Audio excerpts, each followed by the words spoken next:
Hello, I'm Nobby. Welcome to my workshop. I'm going to do a bit more on the Ellie steam tram project. The next job is going to be drilling the two 10mm holes in the top of the boiler tube. I'll take you over to the milling machine in a moment and show you how I've actually set this up.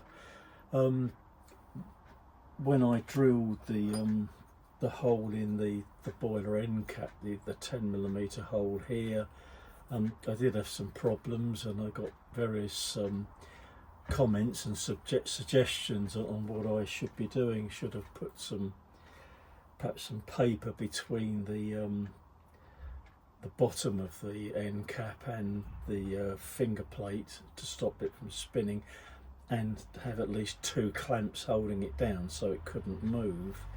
The other comment I got was from Tea and Biscuits, who suggested that I was probably using too large a pilot drill, and that was probably making the drill chatter a bit as well.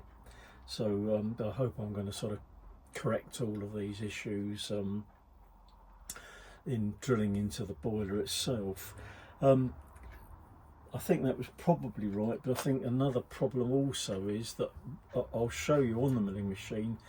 My milling machine doesn't have a quill, so the down feed is actually moving the headstock of the milling machine down as well.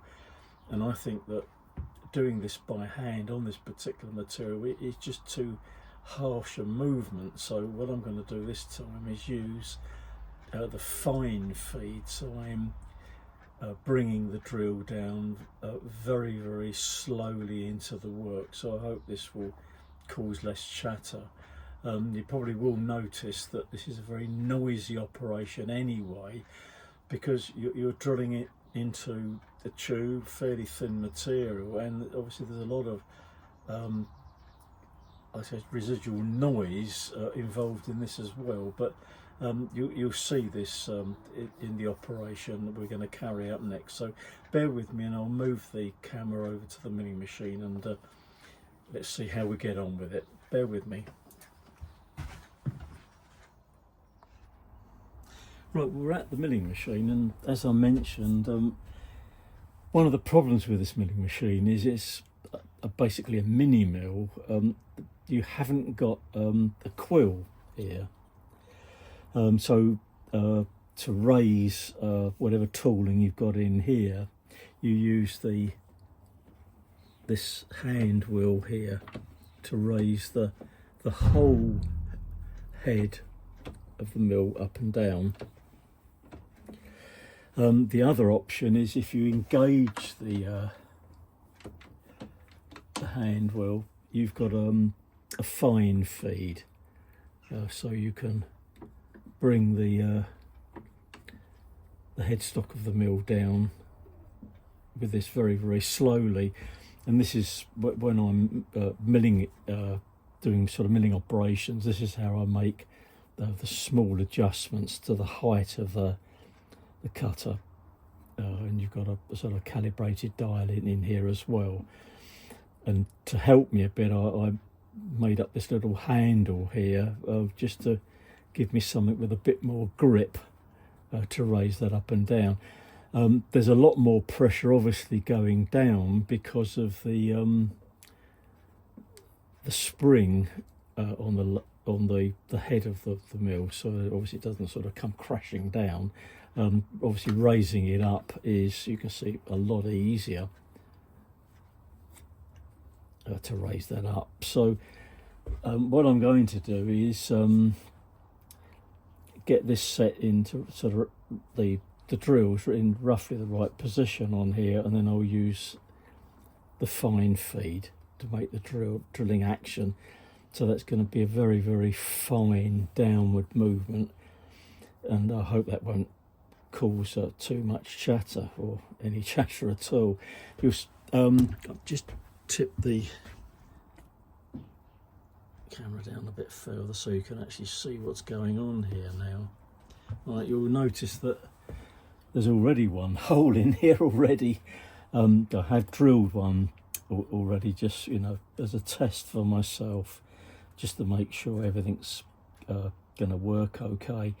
I puzzled out for a bit how to actually hold the tube to cut these holes in the top. Obviously you can't hold it against here because there's a danger of crushing the tube and distorting it. So I thought, well, probably the best way of doing it is to mount it in this vise, the machinist vise, which you can set to a much wider gap between the fixed and moving jaw. You can set this to just a little over 4 inches, which is enough to take the tube here. In my other vise here, you can see that in the background, the jaws don't open up anywhere near as much, so you just couldn't do the job with this one. So what I've done is between these parts of the vise, you've got a slot, or a sort of a long hole in the middle here. So what I've done is put some paper in here so that I don't mark or try not to mark the tube itself, so I can level that into that hole in the centre here, and I've put some paper at either end here as well to help to grip this in nice and tightly. So I've tightened it up as much as I dare. Again, I don't want to cause any distortion to this tube, so hopefully that's going to work okay. Before I drilled this one, obviously this one was done off camera, I did make a test. I've got no other material this size, this diameter, but I did have a spare piece of small tubing left over from another project, and I did a test drilling on this. This is much a thinner walled tube than this, so well, that's probably going to be quite a good test to do, and I actually was able to hold that in this vise to do that test. And I drilled the holes through here using the fine feed, as I mentioned I'm going to use on this, and that seemed to work quite nicely, and I've got quite an even sized hole. When you measure across here and across this direction as well, there is obviously a slight difference in diameter, but I guess that's because you're drilling into a tube.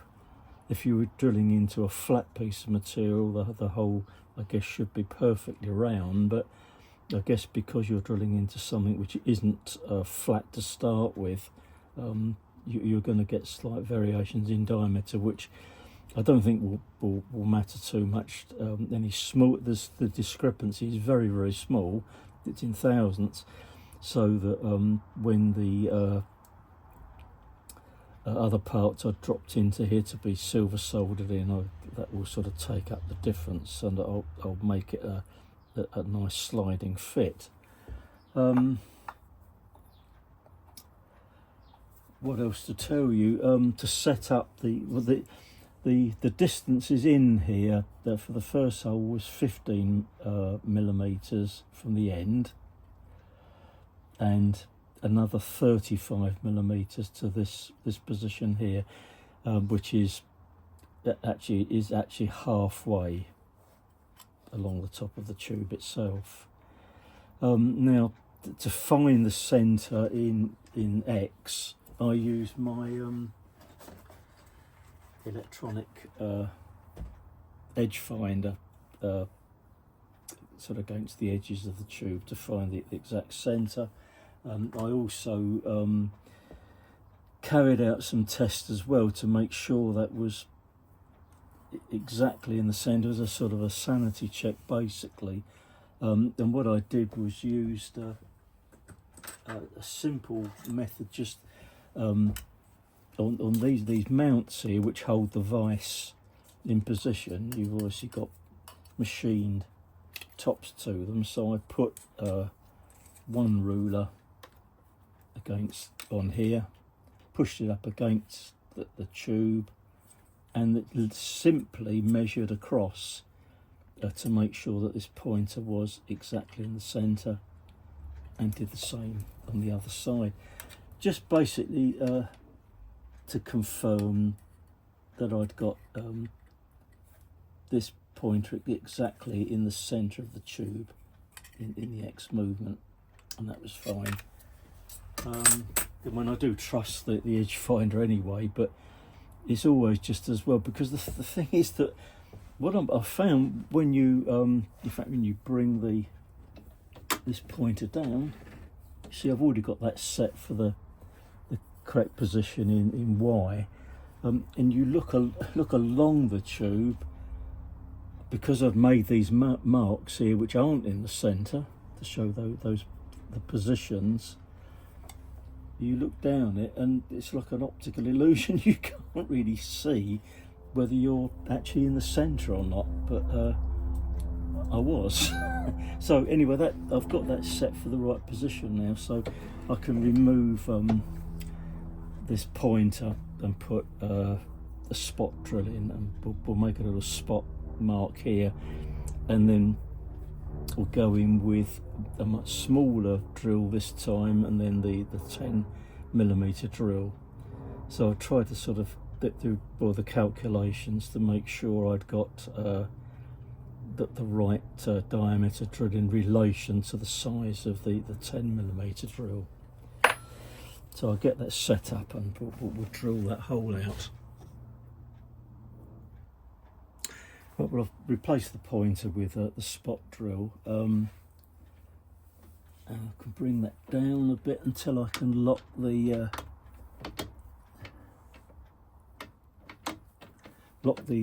handle in position. You've got, like in here, you've got like a sort of a dog gear inside here, and I'll use the fine feed to do the actual drilling.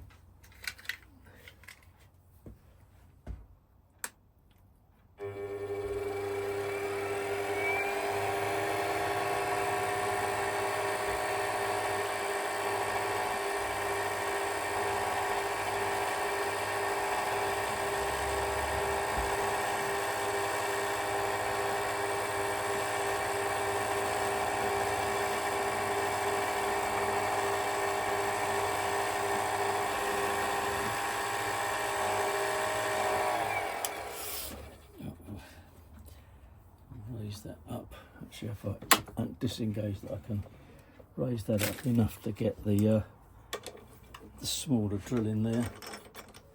Move that out of the way.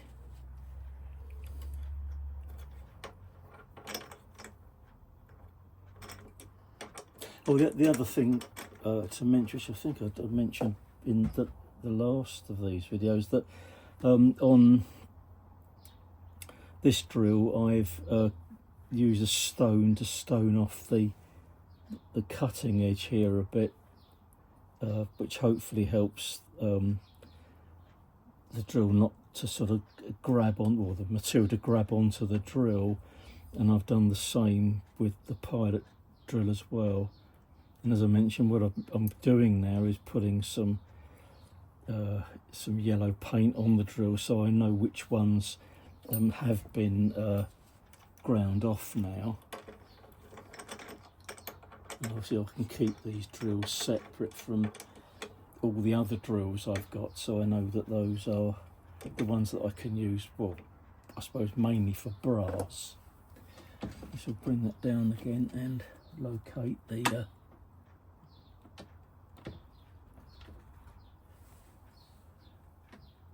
it's got to go a bit higher up. That's it. I'll bring that down a bit. When I drilled it, I did use a bit of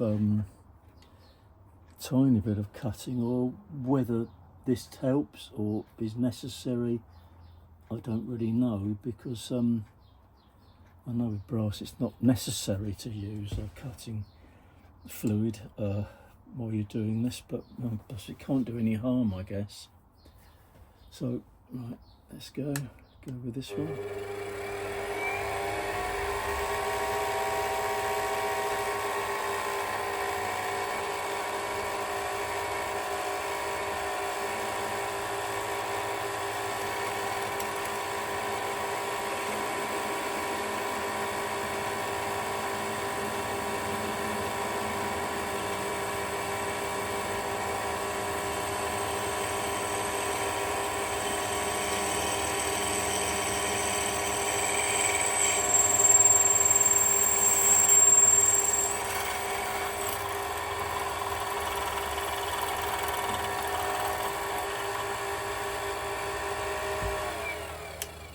Okay, well, that one's gone through okay. Okay, bring that up, so it's got to come right up so that I've got room to get the bigger drill in.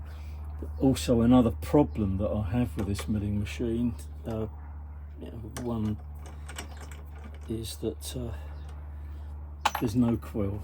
When I bought the milling machine, I very inexperienced that, well, had no experience of using a mill at all. I'd never had one before. Was how important really having a quill would have been for me. And the other thing obviously is I've not got a lot of Z height either for getting drills in and out, so you have to sort of jiggle things around a bit to be able to do that. But apart from that, this milling machine's it's done me proud actually. It's done a huge amount of work with it. Right, this is obviously the final size drill we're going in with now. I'll put a little bit more, put some cutting fluid on just in case. There we go. And let's see how we get on with this one.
As I mentioned, it just is very, very noisy because I guess this is really that you are drilling into a hollow piece of material.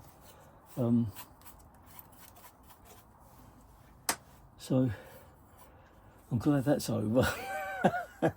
So I just now need to do just a bit of general deburring on it, and that's the final operation on the boiler tube now. So the next job along will be making all the boiler fittings and the two sort of locking nuts for the stay as well, and they'll all be made out of bronze. And I bought this piece of bronze, very similar in price to solid gold. It's incredibly expensive material, but this will be okay for all of the fittings. Basically, I can make the three boiler fittings and the 4 locking nuts out of this, and obviously I'll have some material left over. This was just sold in a particular length, but obviously I've got plenty of room on the back here to grip this in the chuck on the lathe while I machine up those parts. So that's it. So I think I've explained exactly what I've done. Actually, what I can do is take the safest thing, take the drill out first, so I don't skewer myself on it. Right, get that out of the way. And I'll undo this so that I can get the boiler tube out. And you see what I've done there is used, as I say, some bits of paper on here, and the other bit's disappeared somewhere. It's fallen on the floor. I was going to show you that, but basically what I did, I had a piece of paper. You see you've got this sort of gap in here between these two surfaces, so I put a piece of paper drop down in here so that oh, it's stuck on the bottom of that. There we go. Anyway, so I had that bit of paper in here so that I could push the boiler tube down, and in fact that's not marked the tube at all, so that just went down and I could push that into position. I mean, that should have actually, because of these these surfaces should sort of self-centre the piece of material anyway, and they've got these little sort of chamfered edges which forms almost a sort of a rounded surface. Somebody suggested, I think the last comment I got on my last video about using paper underneath material to stop it from moving was to use blotting paper. He said he'd been recommended that by a sort of an old-timey engineer, but I suppose you've got to take into account the thicknesses of the paper you're using, because although this does appear quite thin, this paper I used here is 4.5 thousandths thick, and for some other things that I use often when I'm setting up tooling, I use favourite sort of engineer's trick, using cigarette paper, and even cigarette paper is 1.5 thousandths thick. So you've got to, I guess, for some things, take that into consideration if you are working to very, very fine tolerances. But there we are. Okay, so move on now and see if there's anything else I can sort of set up to show you in this instalment.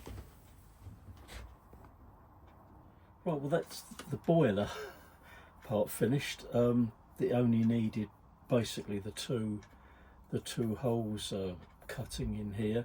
I have measured across these, and that they're not very far out in measurements across and along. It's within there's probably about 1 thousandths or something like that, so I don't think there's going to be any problem with the fittings of the boiler bushes in these. On another channel I watch occasionally, where somebody was making a boiler and they had to drill some holes in the boiler tube itself, what they did was to make up a support to go inside the boiler, but what they did was used I guess something like a piece of aluminium machine to fit inside here, so that there was no chance of distorting the tube, and I guess would leave a nicer surface on the inside with less of a burr, although I've got less of a burr on the inside of this material than I did on the end caps, and I'm guessing that this being basically a plumbing tube, it's going to be a different grade of copper to the materials I used for the end caps and the stay. I mean, I couldn't do that because I haven't got any aluminium of this sort of diameter, nothing like it at all. I did consider at one point whether I could have machined up a piece of wood to go inside here, but I thought, well, as the wall thickness is pretty reasonable on this, I thought, well, if I'm going to hold it on the ends, hopefully I wouldn't have any problems, and by using the fine feed, I'm bringing the drill down very gently onto the surface, albeit that it was a very, very noisy job with that bigger drill, but I think as I said, it's probably just because you are literally drilling into a piece of hollow tubing. Empty vessels make most noise. So that's basically that bit. This obviously you wouldn't have seen that completed. I think in the last episode all I did was thread up one end of the stay. The other end I did that off camera. So these will fit obviously through the end caps. They'll be held in whatever the correct position is, with a locking nut on either side of the end cap. So those parts are all done. So what I'll do, I think in the next episode, rather than make this one too long, is I'll devote the next one to making all the various fittings, the stay nuts and the boiler bushes out of the piece of bronze. So that's it basically. Well, thank you very much for joining me again in the workshop today, and thanks again to all the subscribers, and a particular thanks to everyone that's been sending me very nice comments and giving me lots of very useful advice. I've received some great bits of advice from other YouTubers, from people like Tea and Biscuits, Julia, Myford Boy, and also someone in the US, Dean of the Air Cave, who also said about using perhaps a piece of metal, a sacrificial metal, underneath the piece of metal that you're drilling through on a flat piece.